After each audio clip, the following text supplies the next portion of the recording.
Le thème du jour va être les 10 erreurs alimentaires qui vous empêchent de perdre du poids. Vous faites attention à tout ce que vous mangez et malgré tout ça, la balance ne bouge pas. En fait, le problème ne vient peut-être pas de votre motivation, mais certainement de vos mauvaises habitudes qui vous empêchent d'avoir des résultats. Voici quelques erreurs les plus fréquentes. La première est de vouloir sauter des repas en pensant manger moins. Le souci, c'est que vous allez avoir des fringales et que vous allez faire des excès plus tard dans la journée.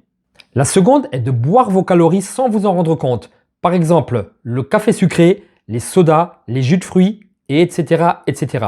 Le souci est que ce sont des calories liquides qui ne vont pas vous rassasier suffisamment. La troisième est de ne pas consommer assez de protéines qui sont essentielles pour préserver votre masse musculaire et augmenter la sensation de satiété.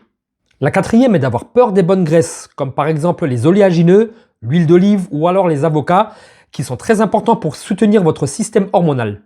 La cinquième est de grignoter toute la journée. Alors même en petite quantité, à la fin de la journée, ça va faire des centaines de calories supplémentaires. La sixième est de vouloir manger trop vite. Alors sachez une chose, c'est que votre cerveau met environ 20 minutes à recevoir les signaux de la satiété.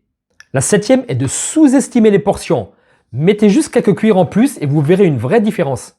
La huitième est de se priver complètement des aliments qu'on aime. Le souci, c'est qu'à long terme, vous allez être frustré et vous allez craquer.